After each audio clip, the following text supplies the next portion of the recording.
అధిక బరువు అనేక సమస్యలకు కారణం. సాహితీ యోగా ఆన్లైన్ క్లాసులో జాయిన్ అవ్వండి.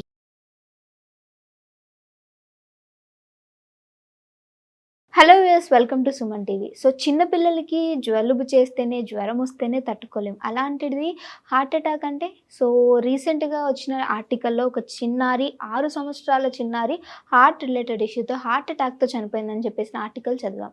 మరి నిజంగానే చిన్నపిల్లల్లో హార్ట్ రిలేటెడ్ ఇష్యూస్ వస్తాయా, హార్ట్ అటాక్స్ వస్తాయా? సో ఈ విషయం గురించి చెప్పడానికి ప్రస్తుతం మనతో పాటు ఉన్నారు డాక్టర్ ప్రణీత్ గారు. మాట్లాడేద్దాం. హాయ్ సార్, నమస్తే. నమస్తే అండి. సో ఆర్టికల్లోనే చూసాము 6 సంవత్సరాల పాప గుండెపోటుతో చనిపోయింది అని. So Right. నిజంగానే అంటే చిన్న పిల్లల్లో కూడా మనకి హార్ట్ రిలేటెడ్ ఇష్యూస్ వస్తాయి అంటారు.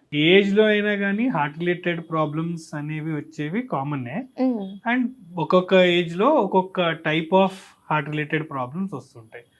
చిన్నపిల్లల్లో హార్ట్ అటాక్ అనేది వెరీ అన్యూజువల్, అన్లెస్ ఏదైనా పుట్టుకతోనే రక్తనాళాల్లో ఏదైనా ప్రాబ్లం ఉంటే తప్ప. నార్మల్గా పెద్దవాళ్ళు చూసే హార్ట్ అటాక్ ఏదైతే చూస్తామో, రక్తనాళాల్లో కొవ్వు పేరుకుపోయి రక్త సరఫరా గడబడయ్యి వాళ్ళలో వచ్చే హార్ట్ అటాక్ అనేది చిన్నపిల్లల్లో మనం చూడం. Okay. So usually heart attack కామన్గా మనం చూసేది ఎథెరోస్క్లెరోసిస్ వల్ల అంటాం. ఎథెరోస్క్లెరోసిస్ అనే ప్రాసెస్ అంటే ఏజ్తో పాటు బ్లడ్ వెజల్ ఎలాస్టిసిటీ కోల్పోయి ఆ బ్లడ్ Okay. వెజల్స్లో కొలెస్ట్రాల్, కాల్షియం లాంటివి పేరుకుపోయి రక్త సరఫరా సరిగ్గా అందకుండా సడన్గా బ్లడ్ సర్క్యులేషన్ ఆగిపోయి వచ్చే హార్ట్ అటాక్. ఇది రావాలి అంటే ఒక ప్రాసెస్, ఇది 1-2 రోజుల్లో అయ్యే ప్రాసెస్ కాదు. ఇది సుమారుగా 10-15 ఏళ్ళ పాటు ఆ ప్రాసెస్ అవుతూ ఉండి అప్పుడు ఆ కొవ్వు అవన్నీ పేరుకుపోయి బ్లాకేజెస్ అవి వచ్చి హార్ట్ అటాక్ Okay. రావడం జరుగుతుంది. సో దానికి ఇనఫ్ టైం కావాలి. ఏజ్ చిన్నపిల్లల్లో వాళ్ళ బ్లడ్ వెజల్స్ ఎలాస్టిక్గా ఉంటాయి అండ్ ఈక్వల్లీ కొలెస్ట్రాల్ ఇవన్నీ రావడానికి కూడా టైం పడుతుంది.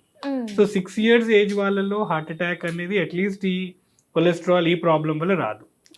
చిన్నపిల్లల్లో హార్ట్ అటాక్ రావచ్చా అంటే రావచ్చు, బట్ అది ఎక్స్ట్రీమ్లీ రేర్. Okay. అంటే ఈ వీళ్ళల్లో ఉండే ప్రాబ్లమ్స్ కంజెంటల్ అబ్నార్మాలిటీస్ అంటాం. అంటే వీళ్ళల్లో రక్తనాళాల తయారీలోనే ఒకవేళ ప్రాబ్లం ఉండి ఆర్ అవి కోర్స్ by ఏదైతే birth, అంటాం sir? బై బర్త్ లోనే ఇవి ఫామ్ అవడమే సరిగ్గా అవ్వకపోనందువల్ల అబ్నార్మల్ కనెక్షన్స్ ఉండడమో లేకపోతే అబ్నార్మల్ రూట్ లో అవి ట్రావెల్ అవుతే వాటి ద్వారా ఏదైనా బ్లడ్ సర్క్యులేషన్ ప్రాబ్లం వచ్చి హార్ట్ అటాక్ మాదిరిగా ప్రెసెంట్ అవ్వచ్చు. ఓకే. హార్ట్ So- అటాక్ కాదు కానీ ఆ మాదిరిగా ఆ ఉండొచ్చు. మాదిరిగా ఉండొచ్చు. సో హార్ట్ అటాక్ అని దాన్ని లూజ్ గా మనం హార్ట్ అటాక్ అని చెప్పడానికి లేదు. సో వీళ్ళల్లో అది హార్ట్ రిలేటెడ్ ప్రాబ్లం కింద మనం చూసుకోవచ్చు. ఓకే. బట్ చిన్న వాళ్ళల్లో కామన్ గా చూసేవి మనం ఇన్ఫెక్షన్ తో ఉండే ప్రాబ్లమ్స్ లేదా పుట్టుకతో ఉండే ప్రాబ్లమ్స్. పుట్టుకతో ఉండే ప్రాబ్లమ్స్ కొన్నిసార్లు పుట్టిన వెంటనే బయటపడచ్చు, కొన్ని 6 నెలలకు పడచ్చు, కొన్నిసార్లు 6 సంవత్సరాల తర్వాత బయటపడే అవకాశాలు ఉన్నాయి. సో యూజువల్గా చిన్నపిల్లల్లో పుట్టుకతో ఉండే ప్రాబ్లమ్స్ అండ్ ఈ కాలంలో పర్టికులర్లీ చలికాలంలో ఇన్ఫెక్షన్స్, వైరల్గా ఇన్ఫెక్షన్స్ వచ్చి ఆ వైరల్ ఇన్ఫెక్షన్ ద్వారా హార్ట్ ఎఫెక్ట్ అయ్యి వాటి ద్వారా ఇబ్బంది పడే అవకాశం. బట్ హార్ట్ అటాక్స్ అనేవి ఎక్స్ట్రీమ్లీ రేర్, అన్లెస్ ఏదైనా కంజెంటల్ అబ్నార్మాలిటీ ఉంటే తప్ప అంటే హార్ట్ చిన్నపిల్ల అటాక్స్ అనేవి చిన్నపిల్లల్లో సాధారణంగా మనం చూడము. ఓకే. అంటే ఏ ఏజ్ లో ఎక్కువగా చూస్తాం సార్? ఎందుకంటే ఇప్పుడు చూసుకుంటే హఠాత్తుగా పడిపోవడం, so heart stroke heart attack అనడము ఇవన్నీ వింటూ ఉన్నాము. అంటే మరి ఏ ఏజ్ నుంచి ఇవి జరుగుతూ ఉంటాయి అంటారు? కామన్ గా ఇప్పుడు చూస్తున్న ట్రెండ్ ఏదైతే చూస్తున్నామో మనిషి చనిపోతున్నారు లేదా కొలాప్స్ అయిపోతున్నారు. అయిపోతున్నారు. బట్ చనిపోవడానికి ప్రతి కారణము హార్ట్ అటాక్ కావాలని ఏమీ లేదు. ఒక మనిషి చనిపోయారని డిక్లేర్ చేయాలంటే గుండె ఆగిపోయినప్పుడే మనిషిని చనిపోయారు అని డిక్లేర్ చేస్తాం. సో అల్టిమేట్లీ ఎవ్రీథింగ్ హార్ట్ కోసమే మనం అట్రిబ్యూట్ చేస్తున్నట్టు అవుతుంది. కానీ వాస్తవానికి ప్రతి మనిషి చనిపోవడానికి రీజన్ హార్ట్ అటాక్ కాదు. అనేక కారణాల ద్వారా కూడా అల్టిమేట్గా హార్ట్ ఎఫెక్ట్ అయ్యి లాస్ట్లో హార్ట్ ఆగిపోతుంది. బ్రెయిన్ స్ట్రోక్ వచ్చినా హార్ట్ ఆగిపోయే ప్రమాదం ఉంది, ఇన్ఫెక్షన్ వచ్చినా హార్ట్ ఆగిపోయే ప్రమాదం ఉంది, కిడ్నీ ఫెయిల్యూర్ అయినా కావచ్చు, పాము కాట్ అయినా కావచ్చు, పెస్టిసైడ్ పాయిజనింగ్ అవ్వచ్చు. ఇవి ఏదైనా కానీ అల్టిమేట్లీ ఒక మనిషి చనిపోవడానికి లాస్ట్గా హార్ట్ ఆగిపోతుంది. అప్పుడు ఆ పేషెంట్ని మనం చనిపోయారని డిక్లేర్ చేస్తాం. ఈ అన్ని సెవరల్ రీజన్స్లో one of the common reasons heart attack. But ప్రతిదీ హార్ట్ అటాక్ అని చెప్పడం వాస్తవానికి కరెక్ట్ కాదు. సో వేరియస్ రీజన్స్ ఉంటాయి. ఆ పర్టికులర్ రీజన్స్ని మనం ఐడెంటిఫై చేసి యాక్చువల్లీ అందరికీ మనం పోస్ట్ మార్టం లేదా అటాప్సీ చేస్తే ఎగ్జాక్ట్ కాజ్ ఆఫ్ డెత్ అనేది మనకి తెలుస్తుంది. బట్ అది తెలియదు కాబట్టి మనం ప్రెజ్యూమ్ చేస్తున్నాం. ఇలా సడన్ గా ఒక మనిషి ఉన్నట్టుండి కుప్పకూలిపోతే పాసిబ్లీ హార్ట్ అటాక్ వచ్చి చనిపోయారని మనం ఎక్స్పెక్ట్ చేస్తున్నాం. బట్ వాస్తవానికి అన్ని అన్ఎక్స్ప్లెయిన్ డెత్స్ హార్ట్ అటాక్ కాకపోవచ్చు. అంటే సార్ సడన్ గా కొలాప్స్ అయినా, సో హార్ట్ రిలేటెడ్ ఇష్యూస్ ఉన్నా అటాప్సీలో మనకి తెలియదు అంటారా ఇది? అటాప్సీ చేస్తే మనకు తెలుస్తుంది. తెలుస్తుంది. బట్ వాస్తవానికి మనం ఎంతమందిలో అటాప్సీ చేస్తున్నాము? Okay. అటాప్సీ ఎవరికి చేయట్లేదు కాబట్టి Mm. మనకి exact cause of death Results. మనకు తెలియట్లేదు. ఓకే. సో మనం ప్రెజ్యూమ్ చేస్తున్నాం, ఈ మనిషి ఇది వరకు బాగానే ఉన్నాడు, సడన్ గా చనిపోయాడు కాబట్టి పాసిబ్లీ హార్ట్ అటాక్ వచ్చి చనిపోయాడు అని మనం ప్రెజ్యూమ్ చేస్తున్నాం. బట్ వాస్తవానికి అది కరెక్ట్ కాదు. ఎగ్జాక్ట్ రీజన్ మనకు తెలియాలంటే పోస్ట్ మార్టం చేస్తే గానీ మనం ఎగ్జాక్ట్ కాజ్ ఆఫ్ డెత్ మనం ఐడెంటిఫై చేయలేము. ఓకే. అంటే ఇప్పుడు చిన్నపిల్లల గురించి మాట్లాడాం కాబట్టి ఈ 6 years పాప ఎవరైతే ఉన్నారో నార్మల్ గా చిన్నప్పటి నుంచి ఏమైనా ఇష్యూస్ ఉండొచ్చు అంటారా సార్? ఒకవేళ చిన్నప్పటి నుంచి ఒకవేళ ప్రాబ్లం ఉంటే అది 6 years కి బయటపడి ప్రాబ్లం ఉండే అవకాశం ఉంది. పుట్టుకతో ఉండే డిఫెక్ట్స్ ఏవైతే ఉన్నాయో, బర్త్ డిఫెక్ట్స్ అంటామో, అవి కొన్ని డైరెక్ట్ గా పుట్టినప్పుడే మేనిఫెస్ట్ అవ్వచ్చు, కొన్ని ఏజ్ పెరిగే కొద్దీ బయటపడే అవకాశాలు ఉన్నాయి. సో ఈ కంజెంటల్ డిఫెక్ట్స్ ఏవైతే అంటామో, లైక్ పర్టికులర్ గా కామన్ గా చూస్తే హార్ట్ లో హోల్ అనేవి, ఇలాంటివి చిన్నప్పుడు ఉండి ఏజ్ పెరిగే కొద్దీ డిమాండ్ పెరుగుతుంది కాబట్టి పిల్లలు పరిగెట్టడము, ఆ యాక్టివిటీ చేయడం ద్వారా ఈ చిన్న ప్రాబ్లం కాస్త పెద్దగా అయ్యి అవి బయటపడే అవకాశాలు ఉన్నాయి. ఈ ఏజ్ లో కామన్ గా చూసేవి ఇన్ఫెక్షన్స్, పర్టికులర్ గా వైరల్ ఇన్ఫెక్షన్స్ కావచ్చు, డెంగీ ఫీవర్ కావచ్చు, డిఫ్టీరియా ఇన్ఫెక్షన్స్, ఇలాంటివి హార్ట్ మజిల్ మీద దాని ప్రభావం చూపిస్తుంటుంది. మయోకార్డైటిస్ అంటాం. సో హార్ట్ మజిల్ మీద దాని ప్రభావం కనిపించడం ద్వారా హార్ట్ పంపింగ్ అనేది తగ్గి, ఆ హార్ట్ పంపింగ్ తగ్గడం ద్వారా యూజువల్లీ చిన్నపిల్లలు సీరియస్ అయ్యే అవకాశం, అండ్ అన్ఫార్చునేట్లీ కొంతమందిలో అది ఫేటల్ ఈవెంట్ కూడా అవ్వచ్చు.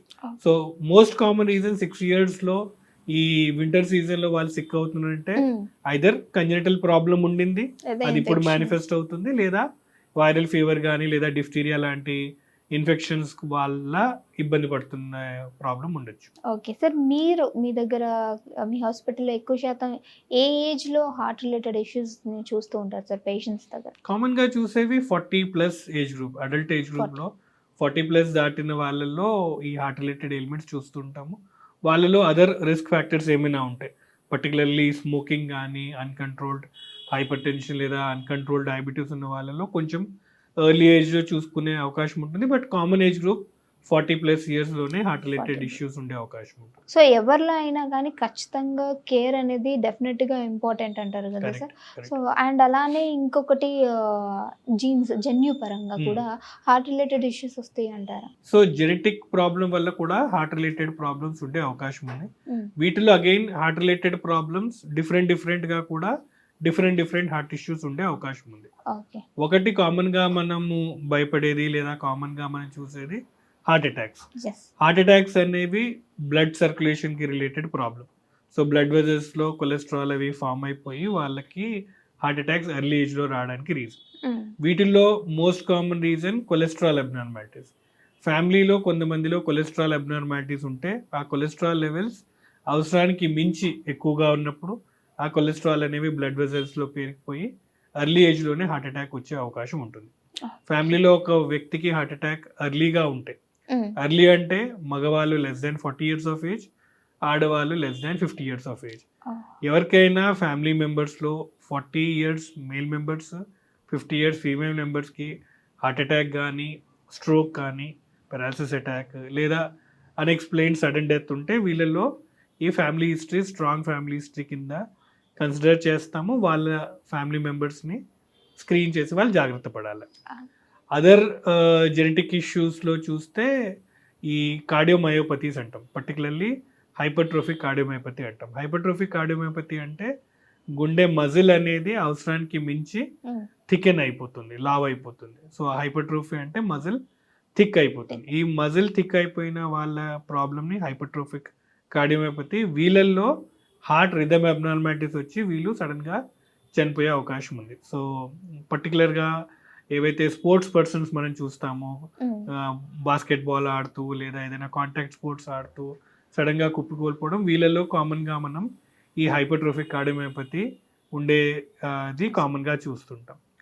థర్డ్ ప్రాబ్లం కొన్ని ఛానలోపతీస్ అంటాం. అగైన్ జెనెటిక్ ప్రాబ్లమ్స్ వల్లనే వీళ్ళకి కొన్ని అబ్నార్మాలిటీస్ ఉండనప్పుడు 20-30 years ఏజ్ గ్రూప్లో ఈ రిథమ్ అబ్నార్మాలిటీస్ వచ్చి వాళ్ళు సడన్గా చనిపోయే ప్రమాదం ఉంది.